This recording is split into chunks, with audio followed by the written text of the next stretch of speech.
Hello friends, पिछले video में हमने विकासशील अर्थव्यवस्था के संदर्भ में लोक उपक्रमों के उद्देश्यों की चर्चा की थी। आज हम विकासोन्मुख अर्थव्यवस्था में लोक उपक्रमों की भूमिका की चर्चा करेंगे। जैसा कि हमने पिछले वीडियो में भी बात की थी कि जो लोक उपक्रमों के उद्देश्य हैं वो विकासशील देशों में बहुत इम्पॉर्टेंट है, जिसमें चाहे पूंजी निर्माण को बढ़ाने से रिलेटेड बात हो, चाहे आवश्यक वस्तुओं की पूर्ति से संबंधित बात हो, औद्योगिकरण करने की बात हो, संतुलित विकास की बात हो, धन के केंद्रीयकरण को रोकने के संबंध में कोई बात हो, प्राकृतिक और मानवीय साधनों के सर्वोत्तम उपयोग करने से संबंधित उद्देश्यों की बात हो, और देश में जो थोड़े बहुत भी संतुलित आर्थिक विकास की बात हो, ऐसे में विकासोन्मुख अर्थव्यवस्था में लोक उपक्रमों की भूमिका बहुत महत्वपूर्ण हो जाती है।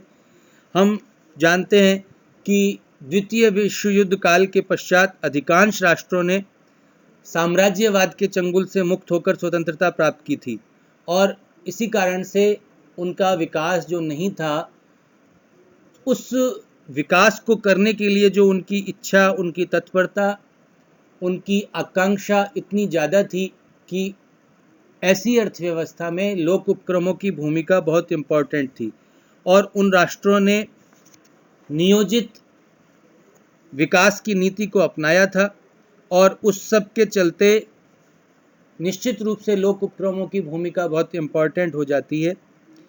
गुन्नार मिर्डल ने तो यहाँ तक लिखा था कि पिछड़े राष्ट्रों में न केवल विकास की आकांक्षा है, अपितु त्वरित विकास की उत्कट आकांक्षा है, और उसमें राज्य का योगदान अत्यावश्यक है। इसका कारण है कि जनसंख्या तेजी से बढ़ रही है, निर्यात संवर्धन की आशाएं क्षीण हैं, आधुनिक ज्ञान को उपलब्ध कराना है, उद्यमकर्ताओं का सापेक्षिक अभाव है तथा निजी एकाधिकारों के बढ़ने का भय है। गुन्नार मिर्डल का मानना था कि निर्धनता के दुष्चक्र को तोड़ने एवं उसे सद्गुणी चक्र में बदलने के लिए आर्थिक विकास आवश्यक है। विकास की गति की ओर अग्रसर होने के लिए कृषि प्रधान अर्थव्यवस्थाओं के स्थान पर उद्योग प्रधान अर्थव्यवस्था अपनाने की आवश्यकता है। आधारभूत व जोखिमपूर्ण उद्योगों को गति प्रदान करने के लिए आंतरिक बचत को प्रोत्साहित करना आवश्यक है, और ये सारे कार्य सरकार के द्वारा ही संभव हो सकते हैं। इसका कारण यह भी है कि सार्वजनिक सत्ता ही इन साधनों को जुटाने में समर्थ हो पाती है।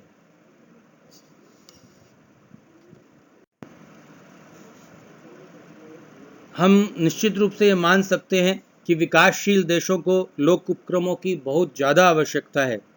लोक उपक्रमों के माध्यम से ही विकासशील देश अपना नियोजित और संतुलित आर्थिक विकास कर सकते हैं।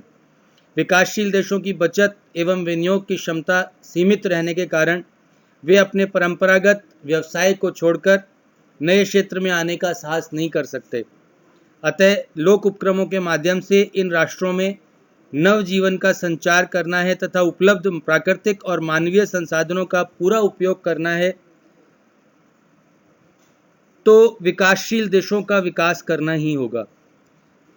तो लोक उपक्रमों की भूमिका में हम सबसे पहला बिंदु ये मानते हैं कि प्राकृतिक एवं मानवीय संसाधनों का भरपूर उपयोग करने में लोक उपक्रमों की भूमिका बहुत महत्वपूर्ण है।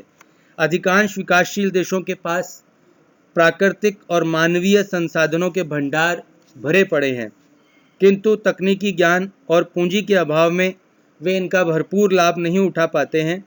अतः ऐसे विकासशील राष्ट्रों को लोक उपक्रमों के सहारे की आवश्यकता होती है, ताकि ये इन साधनों का भरपूर उपयोग कर सकें और औद्योगिक विकास की नींव को दृढ़ करते हुए आर्थिक विकास को गति प्रदान कर सकें।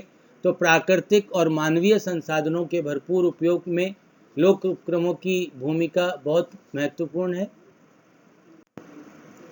आर्थिक विकास के लिए लोकोपयोगी सेवाएं प्रदान करना। आर्थिक विकास लोकोपयोगी सेवाओं के बिना संभव नहीं हो सकता। लोकोपयोगी सेवाओं में विद्युत और जल की आपूर्ति, परिवहन के साधनों का विकास करना, अच्छी संचार व्यवस्था कायम करना, डाक व्यवस्था, बैंकिंग, बीमा और दीर्घकालीन वित्तीय संस्थाओं का विकास शामिल है। विकासशील देशों में ऐसी सेवाएं लोक उपक्रमों के द्वारा ही प्रदान की जा सकती हैं। निजी उद्योगपतियों के भरोसे लोकोपयोगी सेवाओं की उपलब्धि बहुत आसान नहीं है, बहुत मुश्किल है। और क्योंकि हम मानते हैं कि इन जो जनोपयोगी सेवाओं के जो कार्य हैं, इनमें लाभ प्राप्ति की संभावना या तो बहुत कम है या बहुत दीर्घ काल में जाकर संभव होती है। तो इन विकासशील देशों में इन सेवाओं से आर्थिक विकास को लाभ मिलता है, फायदा मिलता है, और ये लोक उपक्रमों के द्वारा ही संभव हो सकता है। जोखिमपूर्ण और आधारभूत उद्योगों की स्थापना। विकासशील देशों में विकास तभी संभव है जब वहाँ जोखिमपूर्ण और आधारभूत उद्योगों की स्थापना की जाए। ऐसे उद्योगों में बहुत ज़्यादा मात्रा में पूंजी की आवश्यकता होती है और लाभ भी बहुत लंबे समय में जाके मिल सकता है। अतः जो निजी क्षेत्र के उद्यमी हैं वो उस क्षेत्र में अपनी पूंजी लगाने में रुचि नहीं रखते। लेकिन आर्थिक विकास अगर करना है तो इन जोखिमपूर्ण और आधारभूत उद्योगों की आवश्यकता बहुत ज़्यादा जरूरी हो जाती है। अतः इन देशों को आर्थिक विकास की ओर अग्रसर करने के लिए आधारभूत उद्योगों की स्थापना के लिए, जोखिमपूर्ण उद्योगों की स्थापना के लिए लोक उपक्रमों की स्थापना आवश्यक हो जाती है। इस प्रकार से विकासशील देशों में लोक उपक्रमों की भूमिका बहुत इम्पॉर्टेंट है। पूंजी निर्माण में सहायक।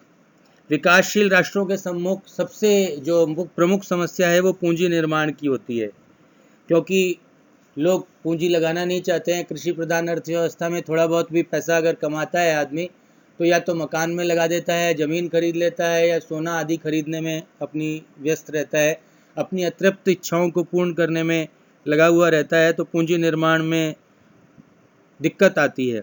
सरकार इन देशों को पूंजी उपलब्ध कराने में महत्वपूर्ण योगदान देती है। इसके लिए सरकार ऐसी संस्थाओं की स्थापना करती है जिनसे बचतों को प्रोत्साहन मिले।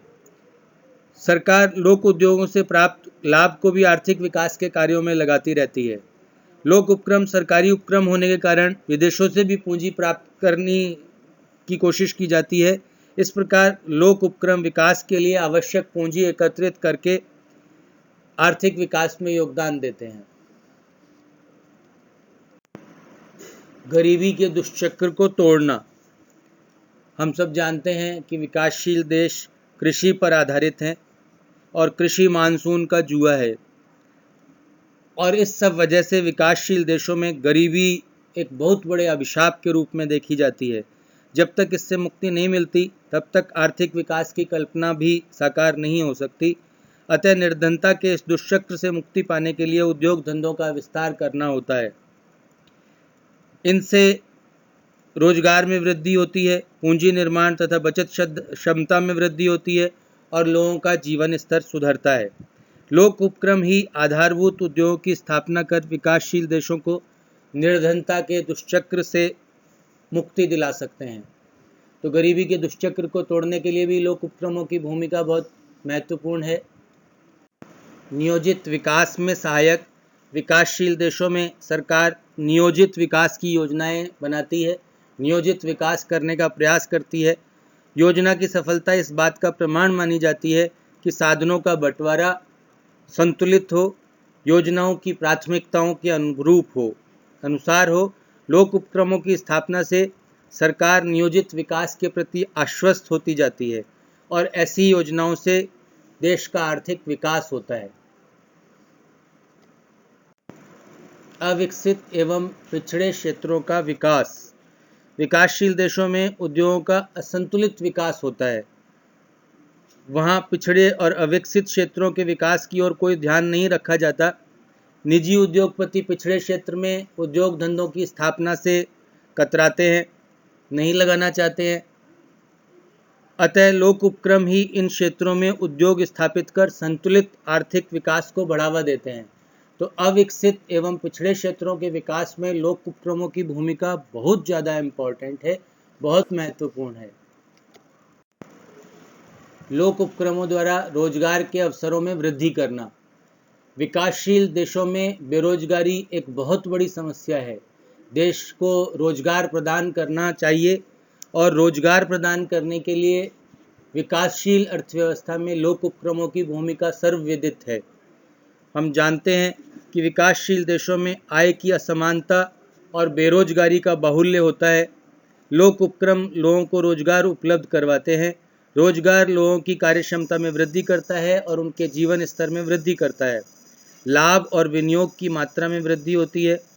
हमारे देश में लोक उपक्रमों ने लाखों रोजगार उपलब्ध कराए हैं और जब रोजगार उपलब्ध कराया जाता है तो निसंदेह लोगों के जीवन स्तर में भी वृद्धि होती है और आर्थिक विकास में भी वृद्धि होती है। बीमार एवं शिशु उद्योगों को प्रोत्साहन। विकासशील देशों में अपने विकास के लिए उद्योगों की स्थापना तो की है, किंतु पूंजी और तकनीकी ज्ञान के अभाव में वे उद्योग पनप नहीं पाते, बड़ी समस्याएं आती है। अतः उनमें जो भी पूंजी विनियोजित की जाती है वो कभी कभी तो सारी बेकार हो जाती है। आज भी कुछ विकासशील देशों में उद्योगों की ऐसी स्थिति, असहाय सी स्थिति देखने को मिलती है। अतः ऐसे देशों में लोक उपक्रमों की आवश्यकता है जो इन उद्योगों को आवश्यक तकनीकी और वित्तीय सुविधाएं उपलब्ध करा सके, उनमें विनियोजित पूंजी और उपलब्ध साधनों का पूरा लाभ उठाया जा सके। तो बीमार और शिशु उद्योगों को भी सरकार के द्वारा लोक उपक्रमों के माध्यम से अधिग्रहित किया जाता है, उनका विकास किया जाता है ताकि पिछड़े क्षेत्रों में भी विकास हो सके, लोगों का रोजगार बरकरार रहे और इस प्रकार से बीमार और शिशु उद्योगों को प्रोत्साहन भी मिल सके। इस प्रकार हम देखते हैं कि स्पष्ट है कि विकासोन्मुख अर्थव्यवस्था में लोक उपक्रमों की भूमिका बहुत महत्वपूर्ण है। विकासशील देशों के लिए लोक उपक्रमों का महत्व बताते हुए प्रोफेसर हेंसन ने लिखा है कि जो भी राष्ट्र आर्थिक दृष्टि से विकास करने को बेचैन हैं, उनके लिए व्यापक स्तर पर लोक उपक्रमों की स्थापना के अलावा कोई भी अन्य विकल्प नहीं है। हेंसन के कथन से यह स्पष्ट हो जाता है कि विकासशील देशों में लोक उपक्रमों की स्थापना के बिना विकास संभव नहीं है, बहुत मुश्किल है। नियोजित विकास में लोक उपक्रम सरकारी नीतियों को लागू करने में सहायता करते हैं। तो ये हम कह सकते हैं कि विकासशील देशों के विकास के लिए लोक उपक्रम निहायत ही जरूरी हैं, अपरिहार्य हैं।